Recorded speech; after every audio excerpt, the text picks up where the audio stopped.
Hey everyone, welcome to the iHeart Podcast. My name is Jonathan North, and welcome to a slightly different sort of episode on our Disney Movie Marathon. Today my cousin Sarah is joining me to talk about the rather obscure Disney film, The Reluctant Dragon. For the most part I've been planning to follow the animated Disney canon timeline, but as you could probably tell from last month's extensive coverage of all things Fantasia, now and then I want to throw in a few extra episodes. The Reluctant Dragon is best known as the title of an animated short that is included on several collections of Disney shorts. If you've heard that title, you are likely familiar with the short. However, this review is covering the full-length feature from which that short was taken. The Reluctant Dragon is the title of a short story that the plot of the movie revolves around. As you can probably tell, this film is not in the official Disney animated canon. However, it was released after Fantasia and before Dumbo, which will be the next film to cover in the series, so I thought this would be a good time to cover it. The Reluctant Dragon is something of an oddball in the Disney film lineup. It's sort of a hybrid film in the sense that it's both animated and live action, not in the cartoons visit the real world or humans visit an animated world sense, but just that it has both animated and live action segments. It's also different in that it's kind of a documentary, even though it's completely scripted. It's just a very different kind of movie all over. I guess I don't have much more to say beyond what we'll be getting into in the review itself, so let's just get on with the show.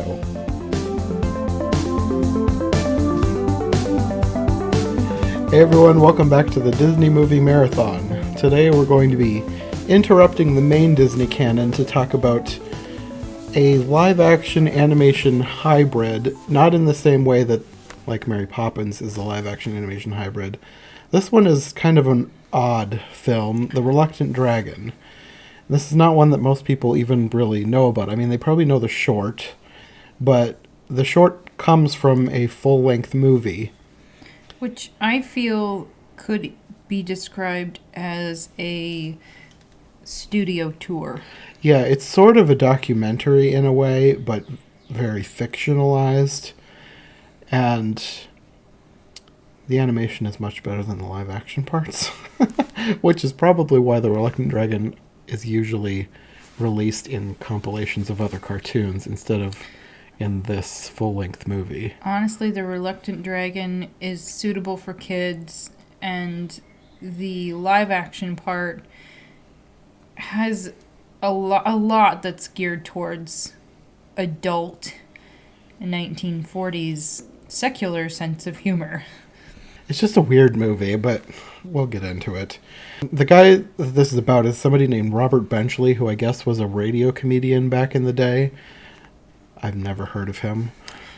His wife, who I don't know if that's his actual wife. No, I looked it up. She's not.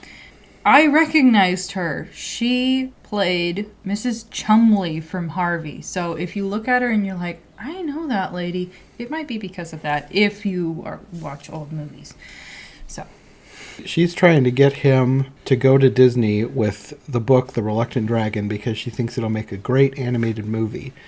And my question is, what gives them the right to sell this book to Walt Disney? Because they didn't write it. They just own a copy of this book. So why is it that they have to be the ones to go to Walt Disney and sell them the rights? Because why do they have the rights? I don't know how much I thought about that. I think I was more fixated on the fact that she is a dominating woman and he acts like a child. Yeah. Like, he's real. Shooting little toy ducks at the beginning. He's playing in the swimming pool. Like, maybe she wouldn't treat him like a child if he didn't act like one. Like, they're both a little bit messed up. And I think it's supposed to be funny. Yeah. But it's one of those things where it's 1940s humor that doesn't seem to translate that well to 2019. I take issue. I think there are still people who think that type of thing is funny. But I think that adults should act like adults and treat each other with kindness and respect. Yeah. And they didn't seem to do that at all. So it was a great marriage. Yeah. Thankfully, a great it wasn't fake real. marriage. Thankfully, it wasn't real. So anyway, they go to Walt Disney Studios, and for some reason they're able to easily get in. He's trying to get out of it the whole way for some reason. He doesn't want to go. I think maybe it's supposed to be funny, but if somebody was taking you through Disney Studios and giving you a verbal tour while walking you through, why do you treat that guy like you want to get away from him? Yeah, Like, I don't know. like, what is your IQ? And I guess that's just supposed to be funny. And the tour guide they act like he's, like, somebody calls him poison, and I'm like, you're a bully. Yeah, basically. And at this point, but it's supposed to be funny, you know? I didn't find it funny. But at this point, his wife is gone. She went to go shopping, which is probably also supposed to be funny. She abandons him there to go shopping. Yeah. So he's having a horrible time at Walt Disney Studios for some reason. And he keeps escaping from the tour guide. And maybe he just wants to go have fun by himself in Walt Disney Studios, like he's 5 or something. Well, it could be. He kind of gets an accidental tour because he keeps running around to all these places, dodging the tour guide and finding these people. Which they did on purpose to show what the different departments were doing. I just feel like they could have written a better story to get all these points across. Yeah. Make a better, more likable character. Yeah, I think maybe you were having some similar feelings that I was about the live art class. Yes, he's like creeping around a life drawing class, acting like a peeping Tom, like trying to spy in and see who's getting drawn. I get to complain now. I love vintage things. One of the best things about this is just getting to see all of the vintage clothes and hairstyles and everything. Mm-hmm. That's probably that might be my favorite thing about the live action thing. Just seeing the look and the times. But the problem with kind of the 1940s, 50s, probably other decades too, is that they think that it's funny to joke about a married man looking and acting wolfishly towards an unmarried single woman. Mm-hmm. And it's so disrespectful to the commitment of marriage and to their wives. And everybody's just supposed to, haha, whatever, it's not serious, but it is serious. If you've committed your life to somebody, you should honor that person. And I've seen it not just in this. There's just this whole wolfish thing of that era that's supposed to be funny and acceptable. Mm-hmm. And it's not okay for either party. Like, if you love somebody and you vowed that, you need to honor them. and with this, it's supposed to, he basically wants to go and see a naked woman, and that's supposed to be funny, but he's acting like he's trying to act like that's not what he's trying to do, and he kind of gets caught in it. It turns out to be an elephant, thankfully. But then that led to another weird scene where he's making fun of the elephant for some reason. Which I also didn't appreciate, because I view elephants as one of the most endearing, intelligent creatures on the face of the planet. So, and he's talking about how stupid they are. And which was also supposed to be funny because somebody drew him as an elephant. And it was just also the humor of the times that, like, old humor can be hilarious or it can be, I don't know, tacky, outdated, and just plain wrong. It's definitely tacky and outdated, and in some cases just plain wrong. Yeah, and you could tell the elephant was not always the model for that class, like one or more pieces of artwork. So they definitely got the point along. Like, if you're an adult, you get what's going on. Maybe if you're 5, maybe if you're lucky, you'll miss it. But yeah, one of the instances where you can tell they were gearing the humor towards adults and not towards children. It was just a weird, cringy scene. The next part was far more endearing. Yes. Where he ends up watching an orchestra but it's a woman singing in the chicken voice Yes. along with the man who plays Donald Duck. That'd be Florence Gill, who played, I can't remember her name, but the opera singing chicken in one or more old Disney cartoons, and then Clarence Nash, who was the voice of Donald Duck for decades. She had serious chicken skills, and Yes. so that was a lot more fun of a scene. Yes, I enjoyed seeing them doing their thing. And then, keeping with the voiceover thing, he goes and meets Doris, who wasn't actually Doris, because I looked her up. She was just an actress playing the part of supposedly the voice of Casey Jr. I guess she was in this short, but she wasn't in the movie Dumbo. I'm not sure what all of the reasons for that were. I hope that they weren't being mean to the person who actually played, like excluding her somehow. I hope that had nothing to do with it. I have no idea. I don't really even know who played the voice of Casey Jr. because she only had like 1 or 2 credits on IMDb. This is also crazy because when you hear Casey Jr., you think that it's totally a man doing the voice, not the device that they use. You have this gorgeous woman doing this raspy train voice, but it's just the technology that they used. And the short that they had to go along with all of the sound effects that they were making was not from Dumbo.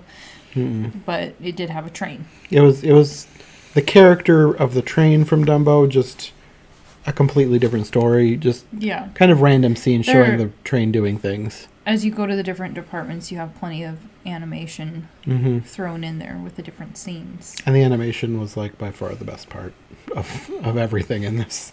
I mean, there's a lot of interesting things that he does see, but it's all mostly tied in with his cringy humor that I wasn't a fan of.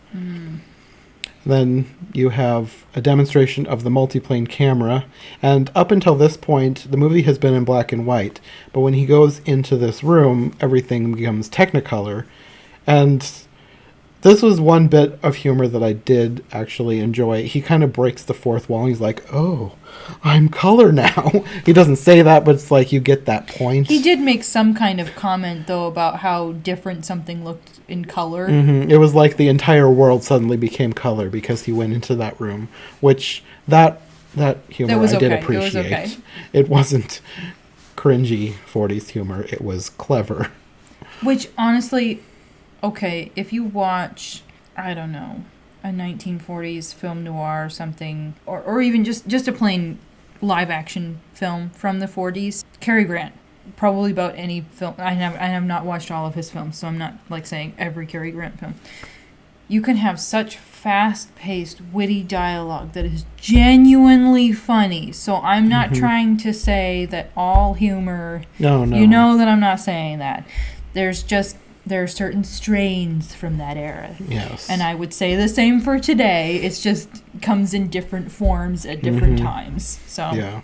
So he's in the room with the multiplane camera, and then Doris comes back.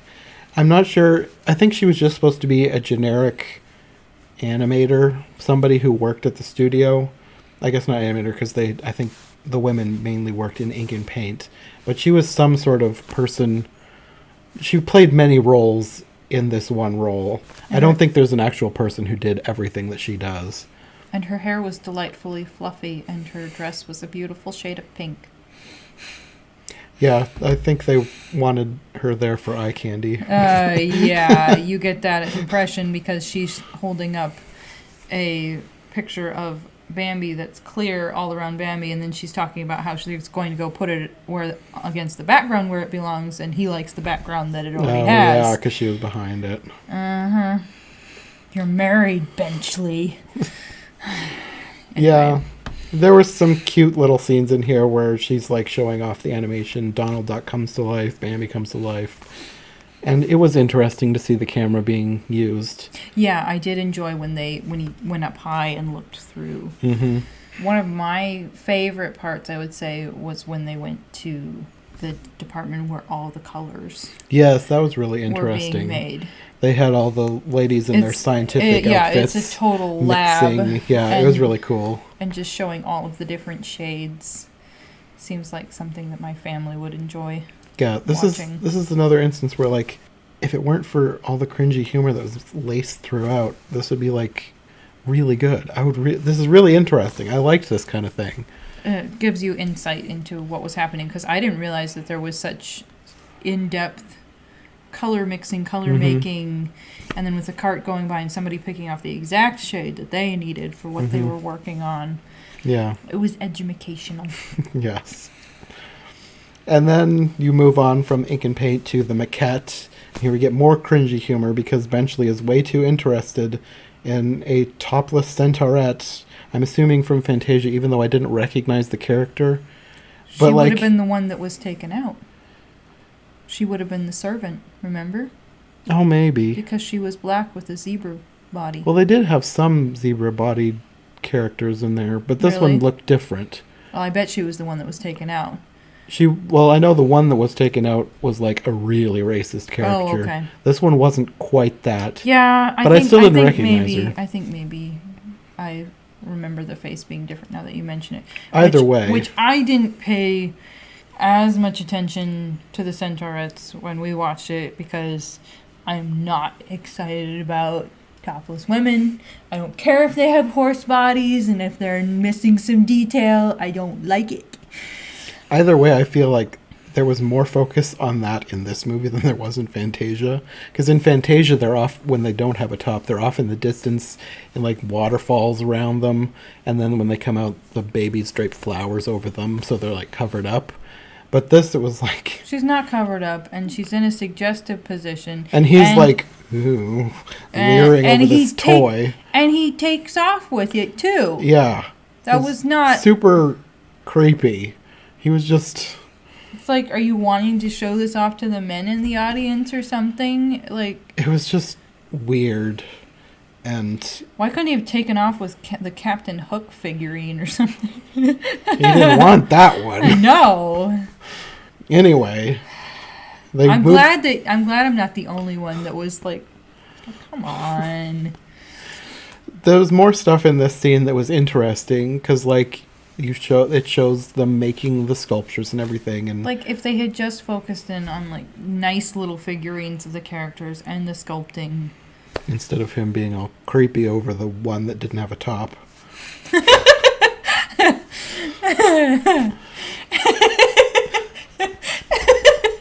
Okay. Yeah, and he certainly didn't need to take off with it. Yeah, it's just it was weird. I liked seeing them make the sculptures, but it's just another instance of his creepy humor kind of putting a damper on the scene. He does get to keep like a sculpture of his head. He wanders off with that. Like he's collecting all of these different things as he's going along, I think. But he couldn't be satisfied with that. Anyways, he moves on from there to the storyboard department. And then you have another, it's sort of an animated short, but it's told with storyboards about baby Weems. Some of it was moving, or was it all pictures? There was some slight animation. Not like fluid animation, but... But with the way they told it, it practically felt like fluid animation. Yeah, like once you got into the story, it didn't matter that it was just storyboards. Yeah. And they were not storyboards as in rough sketches. They fully fleshed out the drawings with color and everything. And music and everything. It was an animated short with very little animation. And the story was amusing. Yeah. I liked the short. There was a little bit of humor in there that would not fly today. The part where they were talking about people all over the world, and there was some really racist, like, people talk about Dumbo. I remember there was one figure in particular that was extremely exaggerated. I was like, if the people who complain about Dumbo saw this, they would forget about Dumbo. Yeah. Dumbo is absolutely nothing. This is horrible. And I'm not saying that Dumbo's the best, but this one, was... This one was something else. That aside, the baby Weems was ridiculous, unbelievable, cute, and sweet. And funny. I liked it too. I liked this. Yeah, it was actually amusing. Yeah. And they could, if they ever wanted to show that story, they could easily cut out that part. Yeah. But anyway. Once he gets through the storyboard department, he moves on to the animation department. And here we get another cartoon. This is Goofy, How to Ride a Horse. And I think I read that this was the first Goofy short where it's how to fill in the blank, do something. Were there a lot of those? Yeah, there was like a whole series of Goofy learning how to do things. Which it kind of went on and on. Yeah. And not all of it was funny, but actually part of it was funny. Yeah. It was an amusing enough cartoon. It was funnier than a lot of the stuff with Benchley anyway. That's true. I would rather have a lot of redundant humor than Benchley's cringy humor. My favorite part was when the horse was given carrots and then he was thoroughly harassing for treats, because as a pet owner, it was very relatable. Like, I know you have more. At least I'm pretty sure. I hope. After he watches the cartoon, he's finally caught by the tour guide who delivers him to Disney. And who was practically on the verge of being fired or something. Because he was supposed to keep track of this guy and he was trying so hard. Yeah. If you can't tell, we're not a fan of Benchley and all of his actions. I wonder if he was any funnier on the radio. Who knows? I don't want to find out. I have no interest in going and looking up Benchley's body of work. Anyway. I just wonder if it's any better. I'm going to guess not, but I could be wrong. So he's delivered to Walt Disney, and so this is where Disney discovers that he's stolen his Centaurette maquette. Well, nobody really cared, but the thing is that he was trying to find the story that he was supposed to show to Walt, so he's handing him all of these things, like the sculpted head, and I think maybe some papers, and he hauls that out of wherever. I think it was like a line like, "Ooh, how did that get in there?" or something funny. And he doesn't quite get to it, and Walt is going to have him watch this thing that they've just made, and it turns out to be the Reluctant Dragon that he was supposed to go and pitch to him. Mm-hmm. So the Reluctant Dragon is like the main thing from this film that everybody remembers. I'm not sure if I'd ever seen it, though, but you seem to remember having watched it. I feel like I grew up watching this. I know that I watched this. I don't know how many times, but I've quoted it probably even as an adult. It was memorable enough that, like the radish so red. And yeah. Basically, the story is about a little boy who seems to like reading dragon stories, and his father informs him that there's a dragon, and his father is terrified, but he's not. The little boy goes off to check out the dragon and discovers that this dragon is a total cream puff who likes to write poetry and doesn't want anything to do with fighting. It doesn't agree with him. So they get in a knight to come and fight the dragon, and the knight turns out to be a bit of a cream puff who likes to write poetry as well, who's quite happy to fight a dragon, but the little boy is trying to help the dragon out, brings the knight to visit the dragon, and the knight and the dragon become friends and recite poetry to each other. But everybody's expecting a fight. Everybody thinks that the dragon is scary, so they put on a fake fight. Which was pretty funny. Yes, this is a cute, funny cartoon. It's not gut-wrenching in any way, shape, or form, unless it's the bathtub scene with the knight where it's like, that bucket needs to not be any smaller. I forgot about that part. This is the borderline. Anyway, there's no full-on nudity in this cartoon, And then afterwards, it's like the dragon gets tamed by the knight after this fake fight, and he's basically adopted as a friend of the citizenry, and they're having a feast, and everyone's happy. The end. It was cute and funny. That cartoon, I can see why people would keep it and watch it even today and enjoy it. It's not outdated. No. It's sweet.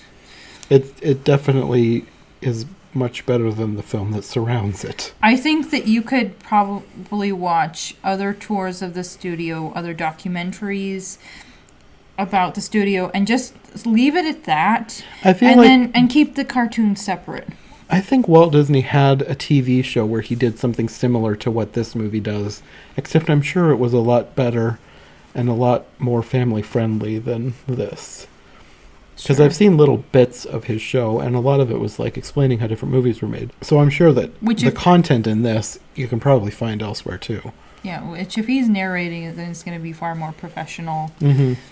So I would say if you want to watch The Reluctant Dragon, fine, but The rest of it is kind of forgettable. Even the other animation is like, it's good. it's But- not necessarily worth it to slog through all of the other stuff that Mhm. surrounds it. So you might as well watch The Reluctant Dragon and watch documentaries of Disney if you're interested in that separately, Mhm. and just watch the other cartoons separately. Yeah. Unless you have some specific reason, which you probably don't, then I'd recommend The Reluctant Dragon Yeah. itself. So then after the cartoon ends, he leaves, and for some reason his wife is berating him for being too slow. But like, these movies take a long time to make. So this is, even if you're going within the world of this movie, the movie was in production for far longer than they were talking about delivering the book to Walt Disney. So she shouldn't have any beef with him, but then that wouldn't be within her nagging wife character. That So- they gave to her. So she's nagging him, and he's just like sitting across from her all grumpy, and then he like yells at her in Donald Duck's voice for some reason, like, "Oh, phooey," something like that, which is supposed to be hilarious, and then that's the end of the movie. I had already forgotten about the end of it. You're bringing it back. Yeah, it was Forgettable. If you're lucky. the boring parts were forgettable, and the parts you want to be forgettable aren't forgettable. yeah.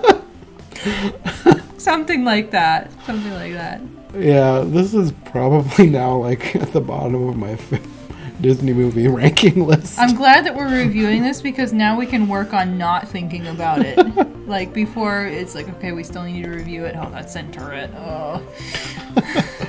Yeah, skip almost all of the movie. Just find The Reluctant Dragon as a cartoon by itself. Yep. That's all you really need Get to your warm watch. fuzzies. The Yeah. end. Yeah. Hey everyone, thanks for listening. We'll have more in the Disney Movie Marathon eventually, but I think we're going to get a bit more eclectic with our next few episodes. Next week, Rachel Wagner will be back, and we'll be talking about one of her favorite animated films, Song of the Sea, which is an Irish film from 2014. After more than a month of talking about things I chose, I'm excited to get back into some movies that my guests want to talk about. So we'll see you next time.